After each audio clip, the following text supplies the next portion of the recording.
यह कहानी है लक्ष्मीपुर नाम के छोटे से गांव की। लक्ष्मीपुर गांव के लोग साधारण जीवन जीते थे।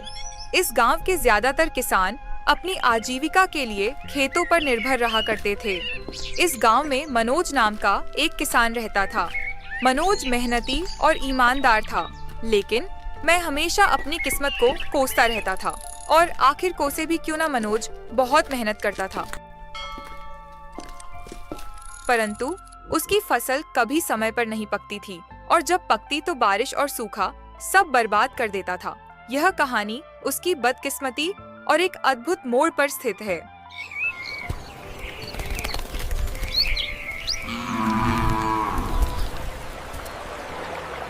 एक दिन मनोज काम के लिए सुबह सुबह खेतों की ओर निकल जाता है।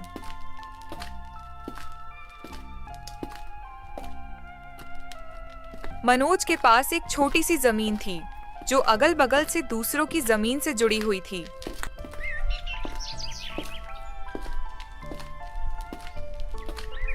मनोज जब अपने खेत पर पहुंचा तो वह देखता है उसके अगल बगल के खेतों पर काम करने के लिए कोई भी नहीं आया है। ये क्या, अब तक कोई नहीं आया? लगता है किसी को कुछ पड़ी ही नहीं है। चलो, अब इनके लिए तो मैं कुछ नहीं कर सकता, पर कम से कम अपने खेत का काम तो कर सकता हूँ। कुदाल लेकर वह अपने खेत पर काम करने लगता है। काम करते करते सुबह से दोपहर हो जाती है, पर मनोज अपना काम करने में इतना व्यस्त था कि उसे तो समय का पता ही नहीं लगता है। तभी थोड़ी देर में उसकी पत्नी रागिनी उसके लिए खाना लेकर आती है।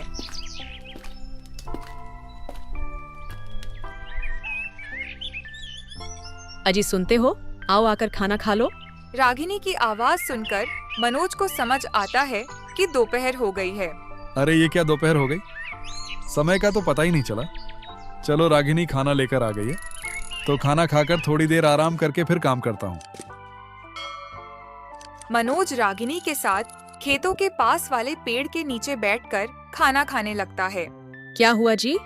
लगता है आज कुछ ज्यादा ही थक गए हो आप। हाँ, आज सुबह से लगातार खेतों पर काम कर रहा था। सुबह से दोपहर हो गई और पता भी नहीं चला। तो आपने थोड़ी देर आराम क्यों नहीं किया? मैं क्या करता, अगल बगल के खेतों पर कोई काम करने आया ही नहीं तो मुझे लगा अभी दोपहर होने में समय है, इसीलिए मैं भी लगा रहा। तुम आई तो पता चला कि दोपहर हो गई। क्या हुआ, अब तक कोई आया क्यों नहीं खेतों पर काम करने?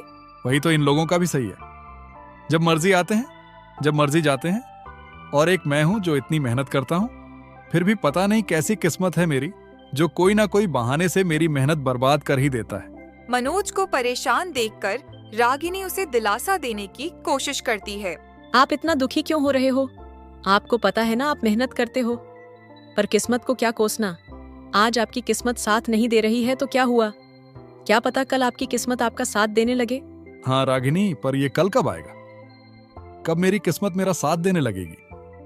मैं जब भी सोचता हूँ इस बार कोई परेशानी नहीं होगी तो फिर कहीं ना कहीं से कोई परेशानी आ ही जाती है। आप निराश मत होइए, आप बस अपनी मेहनत पर ध्यान दीजिए और मुझे पूरा भरोसा है कि आज नहीं तो कल आप खुद मुझे कहेंगे, लगता है किस्मत मेरा साथ दे रही है। देखते हैं ये समय कब आता है। मनोज को खाना खिलाकर रागिनी वहां से चली जाती है और मनोज फिर से अपने खेत में काम करने लगता है। मनोज अपने खेत में काम कर ही रहा होता है, तभी वहां पर बगल वाले खेत का मालिक डिल्लू आता है।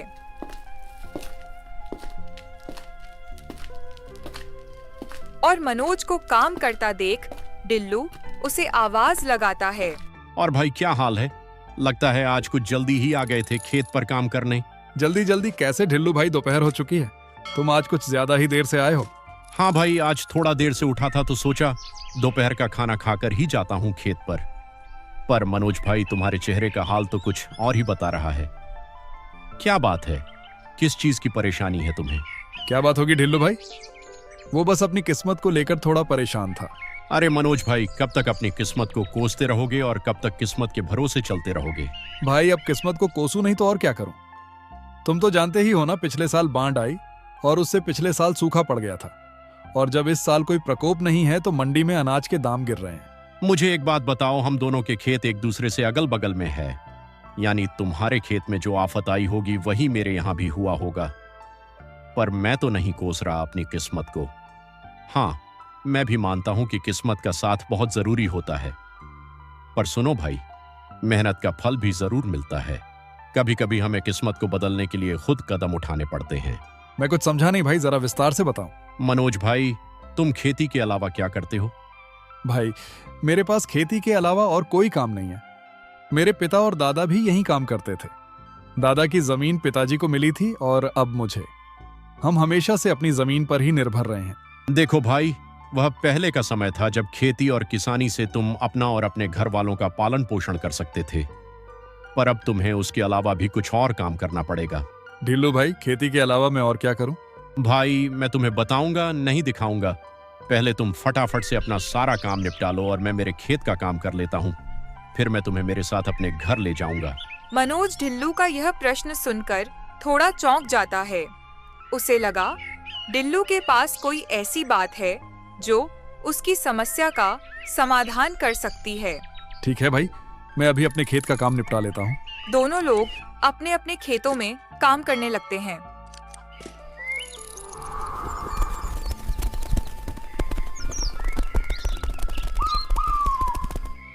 मनोज ने अपने खेत का काम सुबह जल्दी आकर शुरू किया था, इसीलिए उसका काम जल्दी हो जाता है।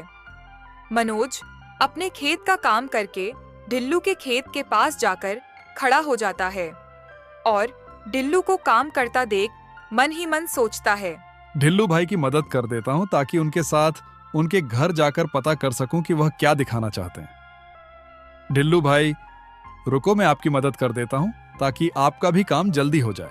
ठीक है भाई। फिर क्या था, मनोज भी ढिल्लू के खेत के काम में उसकी मदद करने लगता है। मनोज की मदद करने की वजह से ढिल्लू का खेत का काम जल्द ही निपट जाता है। धन्यवाद मनोज भाई, तुम्हारी वजह से आज मेरे खेत का काम जल्दी हो गया। धन्यवाद। किस बात का भाई? आप भी तो मेरी मदद करने वाले हो। मेरा भी तो फर्ज बनता है आपकी मदद करने का। हाँ भाई, चलो मेरे घर चलते हैं। फिर दोनों लोग वहां से ढिल्लू के घर की ओर चल पड़ते हैं।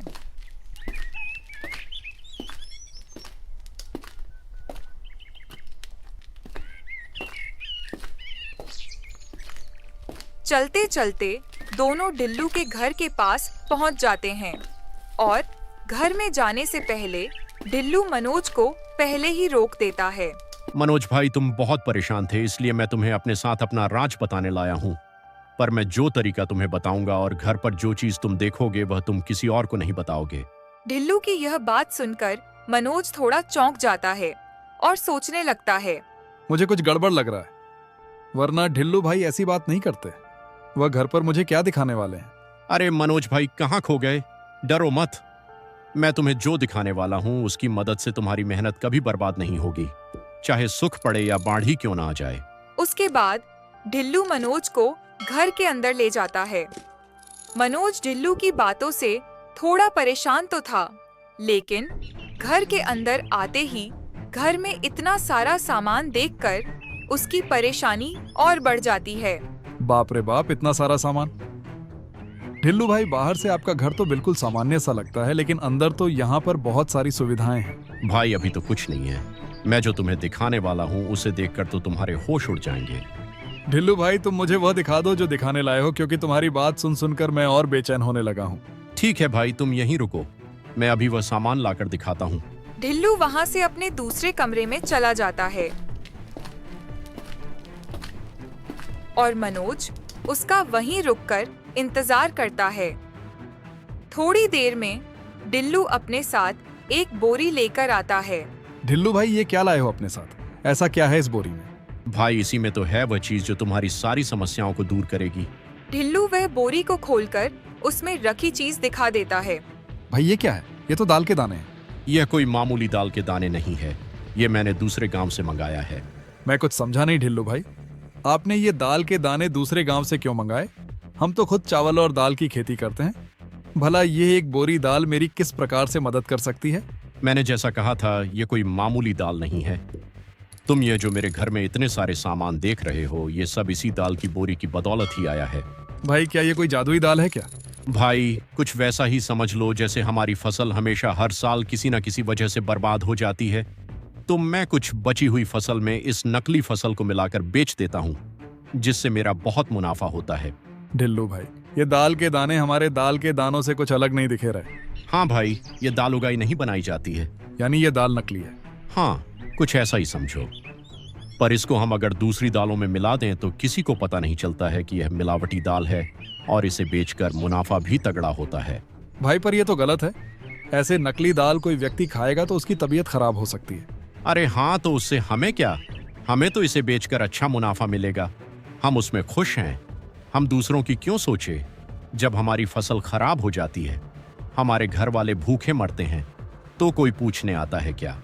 तो हम क्यों दूसरों की सोचकर उसमें अपना नुकसान कराएं? नहीं भाई, ये गलत है।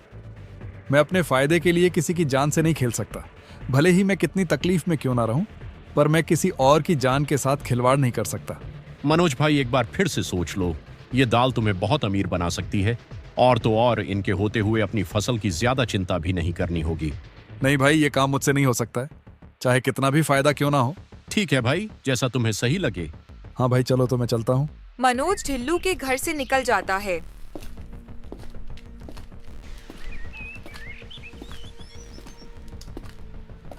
मनोज फिर से परेशान होकर अपने घर की तरफ चल पड़ता है। चलते चलते मनोज परेशान हालत में एक पेड़ के पास बैठ जाता है। अब क्या करूं? मैं अपने नसीब को कोसूं या नहीं? कुछ देर पहले तो ऐसा लग रहा था कि मुझे कोई नई राह मिल जाएगी जो मेरी किस्मत को बदल देगी, पर आखिर में हुआ वही जो मेरी किस्मत को मंजूर था। फिर मेरी किस्मत दगा दे गई। अब मैं क्या करूं? आखिर कब तक इस किस्मत को कोस कर काम होगा मेरा?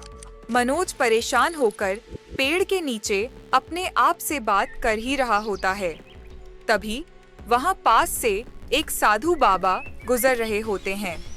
मनोज को इतना परेशान देखकर बाबा उसके पास चले जाते हैं।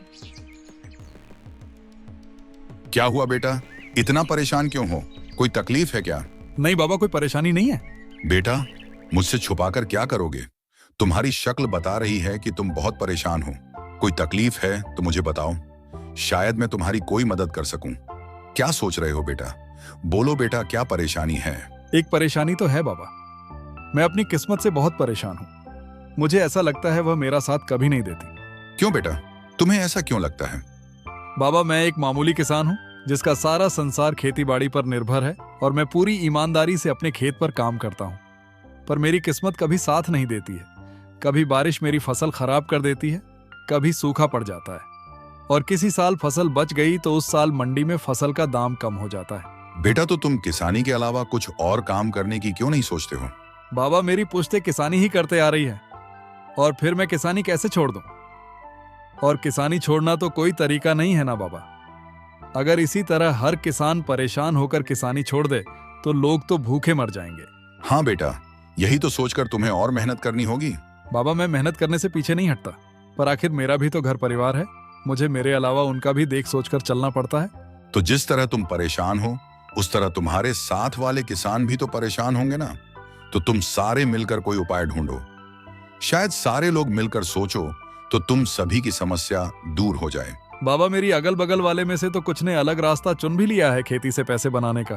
तो तुम उन्हें पूछो और उनका तरीका अपना कर देखो, शायद तुम्हारी भी काम बन जाए।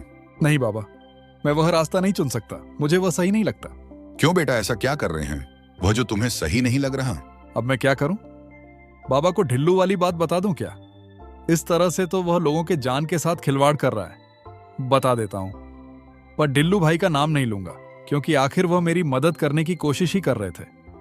हाँ बाबा, मेरी जान पहचान में एक किसान भाई बहुत गलत काम कर रहे हैं। क्या गलत कर रहे हैं, जरा मुझे भी बताना। तो बाबा, आज मैं सुबह उनसे मिला था, और आपकी तरह मुझे परेशान देखकर उन्होंने भी मेरी मदद करने की सोची। उनका भी खेती का काम है जो हर साल मेरी तरह कुछ ना कुछ वजह से खराब हो जाती थी, तो उन्होंने एक नया उपाय सोच लिया। ऐसा क्या करते हैं बेटा वो? बची हुई फसलों से पैसे कमाने का। बाबा, उन दालों को अगर आप अपने असली दालों में मिला दो तो पता ही नहीं चलता कि नकली कौन सा है और असली कौन सा है। पर यह नकली दाल तो लोगों की जान ले सकती है ना। हाँ बाबा, इसलिए तो मैंने वह रास्ता नहीं चुना। क्योंकि मैं अपने फायदे के लिए किसी की जान नहीं ले सकता, भले ही मुझे इसके लिए और कितना भी परेशान क्यों ना होना पड़े। वाह बेटा, क्या खूब बात कही। तुमने बहुत अच्छा किया वह रास्ता नहीं चुनकर, क्योंकि अभी तुम्हें शायद फायदा हो भी जाता, पर बाद में तुम्हें अपनी गलतियों पर पछताने का मौका भी नहीं मिलता। हाँ बाबा, मेरा भी परिवार है। अगर मैं ये गलत काम करूंगा तो कल मेरे परिवार के साथ भी कुछ गलत हो सकता है। हाँ बेटा, हमारी गलतियों की सजा कभी कभी हमारे परिजनों को भी भुगतनी पड़ती है। मेरा एक काम करो तो मैं तुम्हें इस समस्या से निकलने में मदद करूंगा। बोलिए बाबा, मैं क्या करूं? मैं आपके सारे काम करने के लिए तैयार हूं, बस आप मुझे इस समस्या से बाहर निकालिए। तुम्हें कुछ ज्यादा नहीं करना है। तुमने कहा ना, तुम्हारा भी परिवार है, तो तुम बस उन्हें जाकर यह नकली दाल वाली बात बतानी है, क्योंकि तुमने अपना सोचकर मना कर दिया। पर क्या तुमने अपने परिवार वालों से पूछा इस बारे में? नहीं बाबा, नहीं पूछा किसी से भी।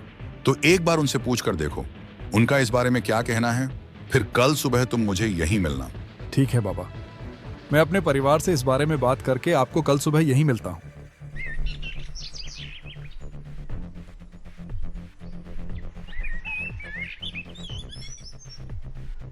मनोज घर पहुंचते ही सबसे पहले अपनी पत्नी रागिनी को आवाज लगाकर बुलाता है। रागिनी, मैं खेत से आ गया हूं, जरा यहाँ आना, तो तुमसे कुछ बात करनी है। मनोज की आवाज सुन रागिनी वहां आ जाती है।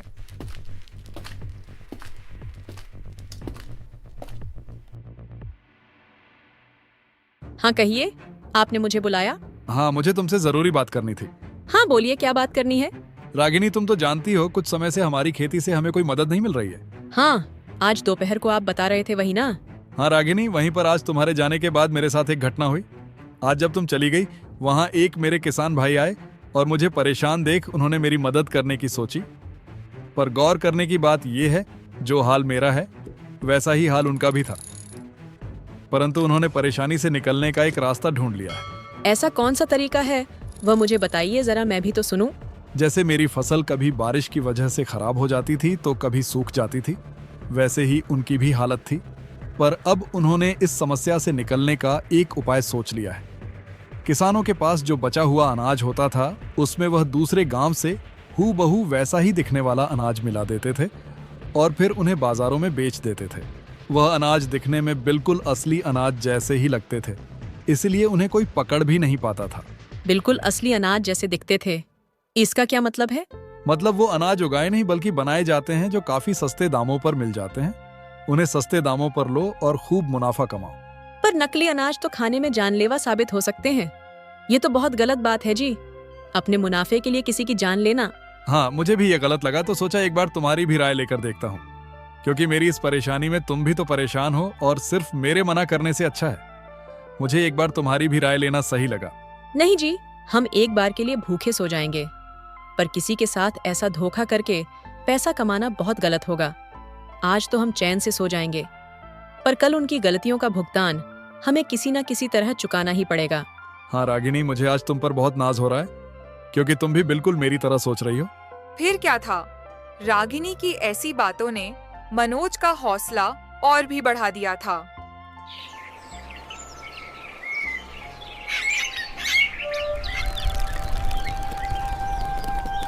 फिर अगली सुबह मनोज बाबा से मिलने अपने घर से निकलता है और ठीक उसी जगह पर पहुंच जाता है जहां वह कल बाबा से मिला था। क्या तुमने वो काम किया जो मैंने कल तुमसे करने को कहा था?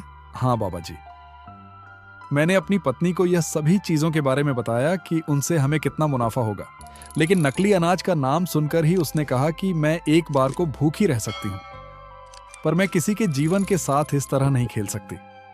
उसकी सोच भी बिल्कुल मेरी तरह है, उसने भी यह गलत काम करने से बिल्कुल मना कर दिया। ये तो बहुत अच्छी बात है बेटा कि तुम्हारी पत्नी की सोच बिल्कुल तुम्हारी तरह है। तो बाबा, अब आप मुझे कोई नया तरीका बताइए जिससे मेरी सभी समस्या दूर हो सके। ताबीज देकर साधु बाबा वहां से चले जाते हैं।